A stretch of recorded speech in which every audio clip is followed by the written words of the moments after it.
ఆంధ్రప్రదేశ్ ప్రతిపక్ష నేత చంద్రబాబు నాయుడు అసెంబ్లీలో చేసిన వ్యాఖ్యలు రాష్ట్ర వ్యాప్తంగా సంచలనాన్ని కలిగిస్తున్నాయి. ముఖ్యమంత్రి వైఎస్ జగన్ ఫేక్ సీఎం అంటూ చేసిన వ్యాఖ్యల పట్ల రాష్ట్రమంతా చర్చకు దారితీసింది. ఈ నేపథ్యంలో అసలు వైసీపీ శ్రేణుల్లో ఎలాంటి అభిప్రాయం కలుగుతుందన్న అంశం మీద మనతో మాజీ అధికార ప్రతినిధి, రాష్ట్ర కార్యదర్శిగా పనిచేసిన జాన్ వెస్లీ ఉన్నారు. వెస్లీ గారు నమస్తే అండి. నమస్తే అండి. చంద్రబాబు నాయుడు గారు పరిపక్వత గల నేతగా మనం భావిస్తూ వచ్చాం. 40 ఏళ్ల ఎక్స్పీరియన్స్ కూడా ఉందని ఆయన చెప్తుంటారు, మనము నమ్ముతాం. కానీ అసెంబ్లీలో జగన్ విషయంలో ఆయన చేసిన వ్యాఖ్యల పట్ల వైసీపీ ఎలా భావిస్తోంది? చంద్రబాబు నాయుడు గారి విషయానికి వస్తే, అంటే ప్రజలే కాదు ఆయన కూడా ఎప్పుడో చెప్తూ ఉంటాడండి. 40 ఇయర్స్ ఇండస్ట్రీ నాది, 40 సంవత్సరాల అనుభవం. కొన్ని సందర్భంలో అయితే నా అనుభవం అంత లేదు, జగన్ గారి వయసు అని చెప్పి ఆయన చెప్పడం మనం చాలాసార్లు చూసామండి. ఇక్కడ నాయకుడికి కావాల్సింది అనుభవం, వయసు కాదండి. నాయకుడికి బాధ్యత అనేది ఒక ప్రధానమైన లక్షణం. ఏ పదవిలో చేసినా ఆ పదవిని ఒక బాధ్యతతో చేయవలసిన అవసరం ఆ నాయకుడికి ఉంది. బాధ్యతే ఆ వ్యక్తిని నాయకుడిగా ప్రజల్లో నిలబడుతుంది. బాధ్యతల నుంచి మనం దూరంగా పారిపోయినప్పుడు ప్రజలు మనల్ని గమనిస్తూ ఉంటారు. చంద్రబాబు నాయుడు గారి విషయంలో ఆయన ముఖ్యమంత్రిగా ఉన్నప్పుడు ఆయన ఒకలా ప్రవర్తిస్తున్నారు. అదే ఆయన ప్రతిపక్ష నాయకుడిగా ఉన్నప్పుడు మరోలాగా ఆయన వ్యక్తిత్వం ఉంటుందండి. మనిషి ప్రవర్తన మారవచ్చు కానీ వ్యక్తిత్వం ఎప్పుడూ మారకూడదండి. చంద్రబాబు నాయుడు గారికి నా అనే అహం చాలా ఎక్కువ. నా అనే అహం ఉన్నప్పుడు ప్రతిదీ కూడా అహంకారపూరితంగానే కనబడుతుంది.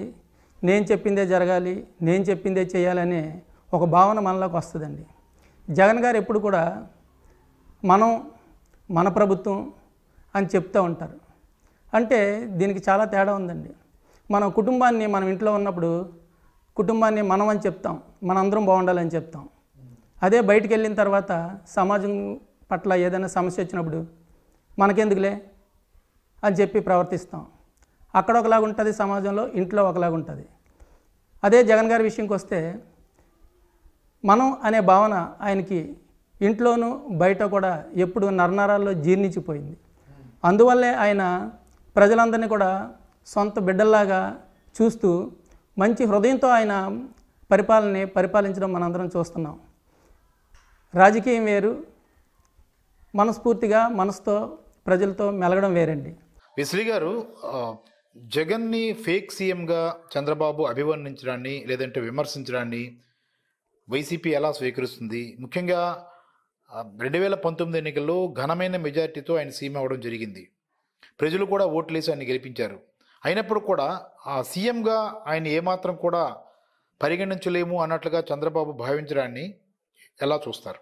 అంటే చంద్రబాబు నాయుడు గారు ఆ ఫేక్ అనే పదం వాడడం, దాంతోపాటు ఇంకొక పదం కూడా ఆయన వాడడం జరిగిందండి, గాలికి వచ్చిన ముఖ్యమంత్రి అని. ఇప్పుడు ప్రజాస్వామ్యతంగా ప్రజల చేత ఓ 50% అబవ్ ఓట్లతో ఎన్నుకోబడి 151 సీట్లను కైవసం చేసుకొని ప్రజాస్వామ్యతంగా ముఖ్యమంత్రి అయిన ఒక వ్యక్తిని చంద్రబాబు నాయుడు గారు ఫేక్ సీఎం అని అనడం, ఈ ప్రజలందరినీ కూడా ఆయన ఫేక్ అని హేళన చేసినట్టే అండి. ఫేక్ అంటే నకిలీ అని, మోసం అని అర్థం. అంటే ఏ ప్రజలైతే ఆయనకు ఓటు వేశారో ఆ ప్రజలను ఆయన ఫేక్ అని వర్ణించినట్టు దానికి భావం వస్తుందండి.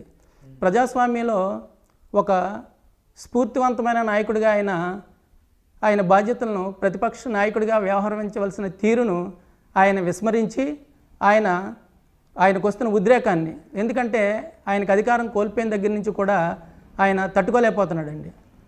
ఆ యొక్క భావనతో ఏది కూడా ఆయన మొన్న కూడా ఒక మాట అన్నాడండి, ఆవేశంలో ఏదో ప్రజలు ఓటేస్తారు అందువల్ల ఇప్పుడు మన నెత్తి మీద ఎక్కి కూర్చున్నాడు అని చెప్పి ఒక మాట ఆయన అనడం జరిగింది. ఆవేశంలో ప్రజలు ఓటేయడం ఏంటండి?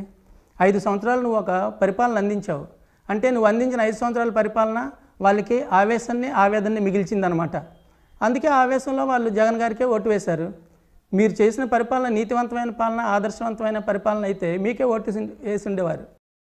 కానీ మీరు చేసిన తప్పుల్ని కప్పిపుచ్చుకోవడానికి ఈరోజు ఆవేశంతో ఈ మాటలు మీరు మాట్లాడడం ప్రజాస్వామ్యంలో ప్రజల్ని కించపరచడమే తప్పిస్తే మీ యొక్క బాధ్యతలను మీరు నెరవేరుస్తున్నారని ఏ ఒక్కరు కూడా అనుకోవట్లేదు. మీ యొక్క వ్యాఖ్యల్ని కింద లెవెల్లో కూడా ప్రజలందరూ చూస్తున్నారు. ఎందుకంటే ప్రజాస్వామ్యంలో అసెంబ్లీ అనేది ఒక అద్దం లాంటిది. ఈరోజు అసెంబ్లీ దేవాలయం లాంటిది. అలాంటి దేవాలయంలో మనం అద్దంలో మన ప్రతిబింబాన్ని మనం చూసుకుంటే మనం ఏ విధంగా ప్రవర్తించామో ఆ విధంగా మనకు కనబడుతుంది. అలాగా ప్రజలందరూ మిమ్మల్ని చూస్తున్నారు. ఈరోజు అసెంబ్లీలో మీరేం మాట్లాడుతున్నారో, మీ ప్రవర్తన ఏంటో, మీరు ఊగిపోవడం, మీ యొక్క హావభావాలు, మీ యొక్క ప్రవర్తన ప్రజల దృష్టిలో చాలా యావగింపుగా ఉంటుందండి. అది మీరు తెలుసుకోలేకపోతున్నారు. దీని అంతటికీ కారణం ఏంటంటే మీలోను ఒక సహనాన్ని మీరు కోల్పోయారు. మీరు అధికారాన్ని కోల్పోయారనే బాధ మీలో ప్రస్ఫుటంగా ప్రజల్లో కనబడుతుంది. ఇది రాచరిక వ్యవస్థ కాదండి. తిరుగుబాటు చేసి నాయకులు అయ్యే పరిస్థితులు ఈ రోజుల్లో లేవు. ప్రజాస్వామ్యంలో ప్రజలతో ఆదరిస్తేనే నాయకులు అవుతాం. మీరు ఒక విధంగా చెప్పాలంటే ఫేక్ నాయకుడు మీరు. ఎందుకంటే మీరు ప్రజలు ఆమోదిస్తే మీరు ఆ రోజు ముఖ్యమంత్రి అవ్వలేదు. ఆ రోజు ఎన్టీ రామారావు గారిని అత్యధిక మెజార్టీతో ప్రజలందరూ ఆయన ఎన్నుకొని ఆయన ముఖ్యమంత్రిని చేస్తే మీరు ఒక తిరుగుబాటు నాయకుడిగా ఆయన్ని దించివేసి మీరు ఆయన స్థానంలో ముఖ్యమంత్రి అయ్యారు. ఆ రోజు మీరు ఫేక్ నాయకుడు. ఆ భావన మీలో ఉండిపోయింది. అందరూ మీలాగే అని మీరు అనుకుంటున్నారు. ప్రజల్లో ఎవరైతే గెలుస్తారో వారందరూ కూడా నిజాయితీ పరులే, నిజమైన నాయకులే.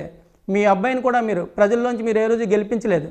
ఫేక్ అనే పదం వాడవలసి వస్తే మీ అబ్బాయికి వాడవలసి వస్తుంది. ఎందుకంటే ఆయన ఒక ఫేక్ మంత్రి, మీరు ఒక ఫేక్ ముఖ్యమంత్రి.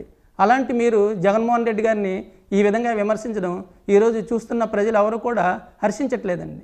చాలా ఏళ్ళు చంద్రబాబు ముఖ్యమంత్రిగా పనిచేశారు. అలాగే జనంతో కూడా మంచి పరిచయాలు ఉన్నాయి, లేదంటే వారితో కలిసి నడిచిన సందర్భాలు ఉన్నాయి. కానీ ప్రజలు ఓట్లేస్తూనే గెలిచిన జగన్ విషయంలో ఇంత దారుణంగా మాట్లాడడాన్ని ఇప్పటికే చర్చ రూపంలో రాష్ట్రమంతా నడుస్తుంది.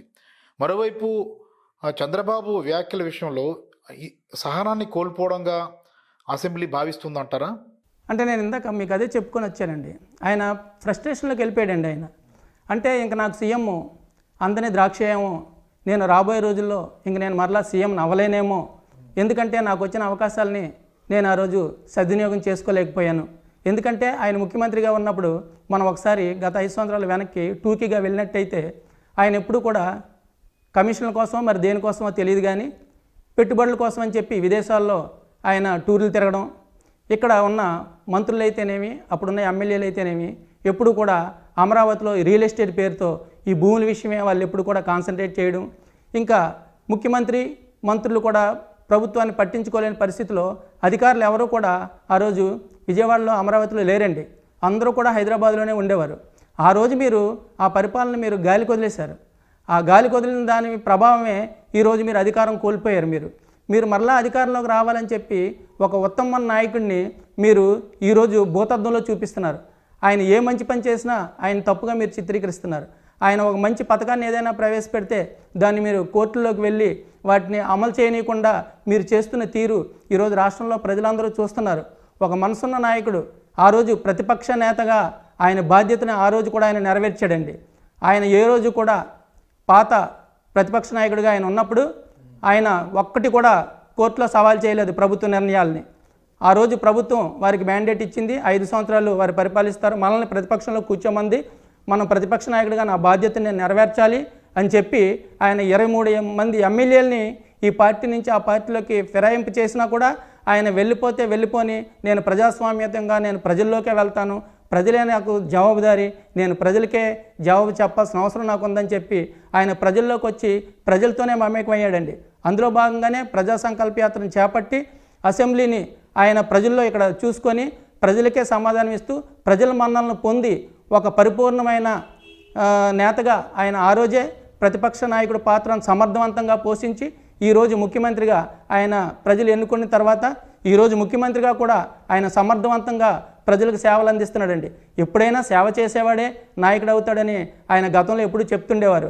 ఆ సేవనే ఆయన ఈ అధికారంలోకి రావడానికి ఒక మార్గంగా ఎంచుకున్నారు. ఆ ప్రజాసేవతోనే ఈరోజు ముఖ్యమంత్రి అయ్యారు. ఈరోజు ముఖ్యమంత్రి అవడమే కాదు, ప్రజలందరి మనల్ని ఆయన పుష్పలంగా చూరగొంటున్నాడు. ఈ విషయాలన్నింటినీ చంద్రబాబు నాయుడు జీర్ణించుకోలేక ఆయన మరలా అధికారంలోకి రావడానికి వేరే మార్గాలు లేక ప్రజలు నమ్ముకోకుండా ఆయన మీడియాను నమ్ముకొని మీడియా ద్వారా ఫేక్ న్యూస్ని ఆయన ప్రజల్లోకి చూపిస్తూ లేనిది ఉన్నట్టు చూపిస్తూ అసలు ఈ కరోనా వచ్చిన ఈ 10 నెలల్లో కూడా ఆయన ఆంధ్రప్రదేశ్కి 3 సందర్భాల్లో బహుశా వచ్చినట్టుంది. కానీ ఆయన ఎప్పుడు కూడా నేను ప్రజల్లో ఉంటూ ప్రజల్లోనే నేను పోరాడుతున్నాను, జగన్ గారు ప్రజలను పట్టించుకోవట్లేదనే భావనని మీడియా ద్వారా ప్రజల్లో కలిగించాలని చూస్తున్నాడు. కానీ ఈరోజు మీడియా కన్నా పవర్ఫుల్ సోషల్ మీడియా ఉంది. ఆ సోషల్ మీడియా ఆయన చేస్తున్న పనులన్నింటినీ కూడా ఎండగట్టడం జరుగుతుంది. అందుకే ప్రజల్లోకి చంద్రబాబు నాయుడు చులకన అయిపోయాడు. ఆ చులకన భావం ఇంకా రాబోయే రోజుల్లో ఇంకా కిందకి వెళ్ళిపోద్ది. జగన్మోహన్ రెడ్డి గారు చెప్పారు, గతంలో మీకు 23 సీట్లు వచ్చాయి, రేపు రాబోయే రోజుల్లో 2-3 సీట్లు కూడా రావని. రేపు రాబోయే రోజులు అదే జరగబోతుంది. సోషల్ మీడియా కూడా ఈరోజు ఎంత బలంగా ఉంది అంటే, ఎవరైతే నిజాయితీ పరులో, ఎవరైతే మంచి కార్యక్రమాలు చేస్తున్నారో వారినే బలపరిచే కార్యక్రమం ఈరోజు సోషల్ మీడియాలో జరుగుతుందండి. ఈరోజు దేశం మొత్తం మీద మనం చూసుకుంటే నరేంద్ర మోడీ గారి తర్వాత జగన్మోహన్ రెడ్డి గారు సోషల్ మీడియాలో 2వ స్థానంలో ఉన్నారంటే, ఈ దేశం అంతా కూడా, మన ఆంధ్రప్రదేశ్ కాదండి, దేశం అంతా కూడా చూస్తున్నారండి ఎక్కడెక్కడ ఏ రాష్ట్రాల్లో ఎవరెవరు ఏమేమి పనులు చేస్తున్నారో. అందువల్లే జగన్మోహన్ రెడ్డి గారు సోషల్ మీడియాలో 2వ ప్లేస్కి రావడం జరిగిందండి. అది కూడా జగన్మోహన్ రెడ్డి గారు ఈరోజు ఈ రాష్ట్రంలో చేస్తున్న చాలా పథకాలని మిగతా రాష్ట్రాలు ఆదర్శంగా తీసుకొని వారి రాష్ట్రాల్లో ఇంప్లిమెంట్ చేసే ప్రయత్నాలు కూడా జరుగుతున్నాయండి. దేశమంతా జగన్మోహన్ రెడ్డి గారు మాట్లాడుకుంటున్నారు కాబట్టే ఈరోజు జగన్మోహన్ రెడ్డి గారు సోషల్ మీడియాలో 2వ స్థానంలోకి రావడం జరిగిందండి. ఇప్పుడు పోలవరం విషయానికి వద్దాం. పోలవరం ప్రాజెక్టు నిర్మాణం అనేది రాష్ట్ర ప్రభుత్వం ప్రతిష్టాత్మకంగా పరిగణిస్తుందని చెప్పుకోవాలి. గతంలో చంద్రబాబు ప్రభుత్వం కూడా పూర్తి చేస్తామని చెప్పి కూడా పూర్తి చేయలేని పరిస్థితి. మరి వైసీపీ ప్రభుత్వం కూడా పూర్తి చేస్తుందా, లేదంటే కేవలం ప్రకటనలకే పరిమితం అవుతుందా? పోలవరం వరకు వస్తే మన ముందు గతం కూడా కొంచెం వెళ్ళవలసి ఉందండి. గతంలో చంద్రబాబు నాయుడు గారు పోలవరాన్ని అడ్డు పెట్టుకొని ఒక ప్రచారం ఆ రోజు ఆయన చేసుకోవడం జరిగిందండి. సోమవారం పోలవరం అని చెప్పి ఆయన ప్రతి సోమవారం కూడా ఆ పోలవరం వెళ్ళిన ప్రతిసారి కూడా 6 నెలల్లో కంప్లీట్ అయిపోతుంది, జాతికి అంకితం చేసేస్తామని ప్రతిసారి ఆయన చెప్పడం. ఆయన అప్పుడులో ఉన్న ఇరిగేషన్ మంత్రి దేవినేని ఉమాగారు అయితే, జగన్మోహన్ రెడ్డి రాసుకో, 2018 కల్లా పోలవరంలో నీరు ఏరులై పారుతుంది, రాసుకో అని చెప్పి ఆ రోజు బలంగా చెప్పడం జరిగిందండి. కానీ మనం ఈరోజు పరిస్థితి చూస్తుంటే వాళ్ళు అధికారంలో దిగిపోయే నాటికి పోలవరం 65% కూడా కంప్లీట్ చేయలేదన్నది స్టాటిస్టిక్స్ చూపెడుతున్నాయండి. ఆ 65% కూడా చంద్రబాబు నాయుడు ఒక్కడే చేసింది కాదండి. ఇది 1980లో ఆనాటి ముఖ్యమంత్రి అంజయ్ గారు శంకుస్థాపన చేసిన తర్వాత మరలా ఆ రోజు తెలుగుదేశం పార్టీ ఆవిర్భవించి 1983లో మరలా రాజశేఖర రెడ్డి గారు 2004లో అధికారంలోకి వచ్చే వరకు కూడా పోలవరం సంగతి ఎవ్వరూ పట్టించుకోవడం జరగలేదండి. 2004లో జలయజ్ఞంలో భాగంగా రాజశేఖర రెడ్డి గారు ఆ రోజు పోలవరంకి ఏవైతే గ్రౌండ్ క్లియరెన్స్లు ఉన్నాయో అవన్నీ తేవడం జరిగిందండి. సైట్ క్లియరెన్స్ కానీ, R&R క్లియరెన్స్ కానీ, వైల్డ్ యానిమల్ శాంక్చురీ పర్మిషన్ కానీ, మన ఫారెస్ట్ పర్మిషన్ కానీ, ఇంకా మిగతా ఏవైతే ఉన్నాయో ఆ పర్మిషన్లన్నీ కూడా ఆ రోజు రాజశేఖర రెడ్డి గారి హయాంలోనే పర్మిషన్స్ రావడం. ఆ పర్మిషన్స్ వచ్చిన వెంటనే ఆయన Polavaram left canal, right canal పనులు ఆ రోజుల్లో మొదలు పెట్టడం. అవి ఒక 30-40% ఆయన హయాంలోనే ఆ పనులన్నీ జరిగాయి. తర్వాత రోజుల్లో ఏదైతే 2014 ఎలక్షన్స్లో చంద్రబాబు నాయుడు గారు గెలిచిన తర్వాత మన రాష్ట్రం విడిపోయినప్పుడు మనకి అప్పుడున్న కేంద్ర ప్రభుత్వం ఒక హామీని ఇవ్వడం జరిగిందండి. ఒక జాతీయ హోదాను పోలవరం ప్రాజెక్టుకి ఇచ్చి మేమే పోలవరం ప్రాజెక్టును నిర్మిస్తామని చెప్పి మనకి విభజన హామీల్లో పెట్టడం వల్ల మరలా పోలవరం ప్రాజెక్టు నిర్మాణం తెర మీదకి వచ్చిందండి. 2014లో మనకి పోలవరం ప్రాజెక్టు జాతీయ హోదా వచ్చి మనం పోలవరాన్ని పూర్తి చేసుకోవాల్సిన సందర్భంలో చంద్రబాబు నాయుడు 2 సంవత్సరాలు పోలవరం ఊసేత్తలేదండి. దానికి బదులు ఆయన 2 సంవత్సరాలు కూడా పట్టిసీమని, పురుషోత్తంపట్నాన్ని తెర మీదకి తీసుకొచ్చి ఆ 2 సంవత్సరాలు రామారామి 12,000 కోట్ల పై చిలుకు దుర్వినియోగం చేసి ఆ 2 ప్రాజెక్టులను కట్టడం జరిగిందండి. ఆ 2 ప్రాజెక్టులో కూడా పట్టిసీమ ప్రాజెక్టులో కాగు అక్షింతలు వేసిందండి. ఇందులో చాలా మట్టుకు అవకతవకలు జరిగాయని.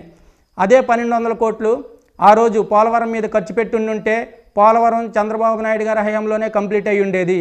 కానీ కమిషన్ల కోసం పురుషోత్తపట్నం, పట్టిసీమ మీరు ఆ రోజు కన్స్ట్రక్ట్ చేసి పోలవరాన్ని పక్కన పెట్టడం జరిగింది. తర్వాత రోజుల్లో మీరు ఓటుకు నోటుకి హైదరాబాద్లో దొరికిపోయిన తర్వాత మీరు హైదరాబాద్ నుంచి ఫుల్ ప్లెడ్జ్డ్గా మన ఆంధ్రప్రదేశ్ షిఫ్ట్ అయిన తర్వాత మీకు పోలవరం గుర్తుకొచ్చిందండి. పోలవరం కూడా జాతీయ హోదాతో ఇక్కడ కన్స్ట్రక్షన్ చేయాలి అన్నప్పుడు మీరు బ్రాడ్ మైండెడ్తో ఆ విషయాన్ని పట్టించుకోకుండా జాతీయ హోదాని మీరు పక్కన పెట్టి మీ జాతీయ హోదా కోసం మీరే దాన్ని స్వయంగా మీ యొక్క తాబేదారులకి కాంట్రాక్ట్కి ఇవ్వడం కోసం మీరు దాన్ని నామినేషన్ పద్ధతిలో మీకు కావాల్సిన చెంచాలకు మీరు ఆ రోజు కాంట్రాక్ట్ ఇవ్వడం జరిగింది. ఈ విషయంలో నత్తనడక ఏ విధంగా జరిగింది, ఎన్ని అవకతవకలు జరిగాయి రాష్ట్రం అంతా తెలుసండి. అది కూడా ఆ రోజు ఒకటే చెప్పారు కేంద్ర ప్రభుత్వం, బాధ్యత మాది, మేము నిర్మిస్తామంటే లేదు మాకు ఇవ్వండి, మేమే నిర్మించుకుంటాం, వేగంగా నిర్మిస్తామని చెప్పి చంద్రబాబు నాయుడు ఆ రోజు మోడీ గారిని రిక్వెస్ట్ చేయడం, ఆ రిక్వెస్ట్ ప్రకారం ఆ రిక్వెస్ట్ని మన్నించి చంద్రబాబు నాయుడు గారికి అప్పచెప్పడం జరిగిందండి. జరిగినా కూడా యాక్చువల్గా దాని యొక్క అంచనా విలువ అప్పటికి చాలా ఎక్కువ ఉన్న చంద్రబాబు నాయుడు గారు 2014లో ఏదైతే అంచనాలు ఉన్నాయో ఆ అంచనాలకే కట్టుబడి ఆ రోజు ఒప్పుకోవడం జరిగిందండి. యాక్చువల్గా పోలవరం 3 విభాగాలు, 1 ఇరిగేషన్ ప్రాజెక్టు, 2 హైడల్ ప్రాజెక్టు, 3 త్రాగునీటి స్కీమ్ అండి. ఈ మూడిట్లో కూడా హైడల్ ప్రాజెక్టును పక్కన పెట్టి ఈ ఇరిగేషన్ ప్రాజెక్టుకే ఆయన ఒప్పుకొని ఆ యొక్క ఏవైతే విలువల ప్రకారం ఆ రోజు ఏదైతే అంచనా ఉందో దానికి ఆయన లెటర్లు రాసి 2014 అంచనాల ప్రకారం అయితే కన్స్ట్రక్ట్ చేయడానికి ఈయన ఒప్పుకోవడం జరిగిందండి. తర్వాత రోజుల్లో మరలా ఈయనే ఇంకా అమౌంట్ రావట్లేదని చెప్పి 2014లో ఈ విధంగా ఒప్పందం జరిగింది, ఆ ఒప్పందం ప్రకారం మాకు మీరు డబ్బులు పంపించండి అని చెప్పి ఈయన లెటర్ రాస్తే వాళ్ళు ఓకే చేశారండి. కానీ 2014 అంచనాల ప్రకారం చేస్తే ఇక్కడున్న భూసేకరణకు కానీ పునరావాసం కానీ ఎక్స్ట్రా 33,000 కోట్ల అవసరం ఆ రోజు ఉందండి. మరి 33,000 కోట్లు మనం కానీ టేకప్ చేస్తే ఈ 33,000 కోట్లు ఈ యొక్క పునరావాసితులకు ఎవరిస్తారు, ఈ భూసేకరణకి ఎవరిస్తారు? అది దృష్టిలో పెట్టుకోకుండా ఆ రోజు ఆయన చేసిన తప్పుడు పని వలన పోలవరం బాగా డిలే అయిపోయిందండి. ఆ తర్వాత జగన్మోహన్ రెడ్డి గారు ముఖ్యమంత్రి అయిన తర్వాత కేంద్రంతో పోరాడి అమిత్ షా గారితోనూ మోడీ గారితోనూ రిక్వెస్ట్ చేసి మన యొక్క పోలవరాన్ని ఏ విధంగా పూర్తి చేయాలో వాళ్ళతో కన్విన్స్ చేసి మరలా సవరించిన అంచనాల ప్రకారం ఇప్పుడు 55,000 కోట్లకు దాన్ని ఓకే చేయించడం జరిగిందండి. ఇప్పుడు పోలవరం పనులు ఎంత స్పీడ్గా జరుగుతున్నాయంటే మనం అక్కడికి వెళ్తే తెలుస్తుందండి. చంద్రబాబు నాయుడు ఆ రోజు 3 రకాల అక్కడ పెవిలియన్లు అక్కడ పెట్టాడండి.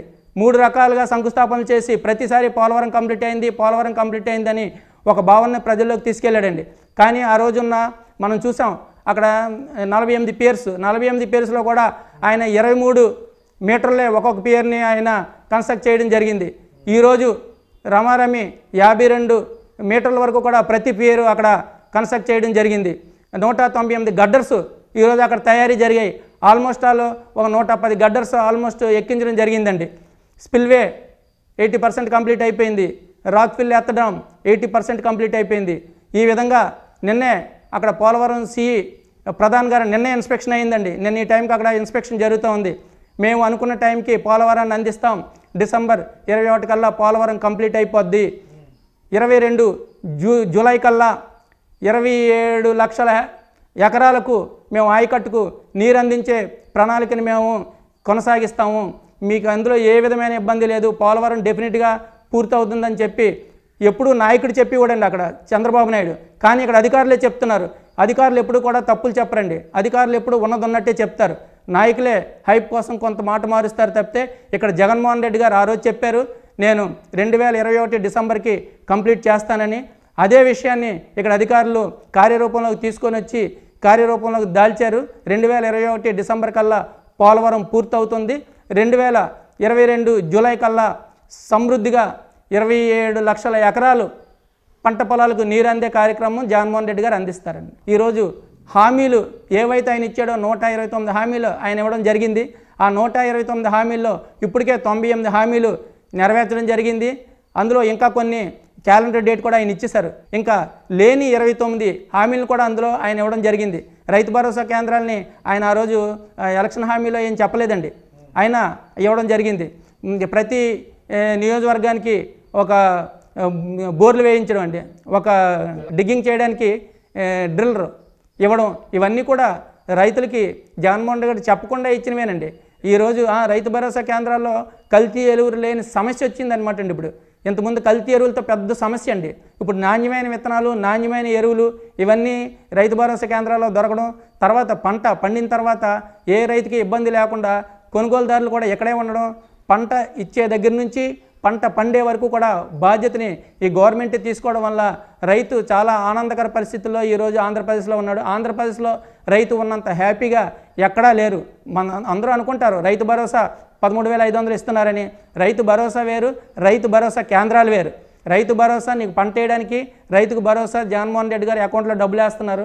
రైతు భరోసా కేంద్రాల్లో నీకు వచ్చిన డబ్బులతో నువ్వు నాణ్యమైన పంట ఎలా పండించాలి, నీకున్న ఎకరంలో కానీ ఒక 10 ఎకరాల్లో కానీ 20 ఎకరాల్లో కానీ పండే పంటను డబుల్ అయ్యే విధంగా టెక్నికాలిటీస్ని ఈరోజు రైతులకి జగన్మోహన్ రెడ్డి గారి ప్రభుత్వంలోనే అందించడం వల్లనే ఈరోజు రైతులు ఇంత సంక్షేమంగా క్షేమంగా ఉన్నారండి. ఇది జాన్ వెస్లీ గారి అభిప్రాయాలు. అటు రాష్ట్ర ప్రభుత్వం చేస్తున్న కార్యక్రమాలతో పాటు జగన్ ఫేక్ సీఎం అనే విషయంలో వైసీపీ అభిప్రాయం ఏంటనేది ఆయన మాటల ద్వారా తెలుసుకుందాం. థ్యాంక్ యూ జాన్ వెస్లీ గారు.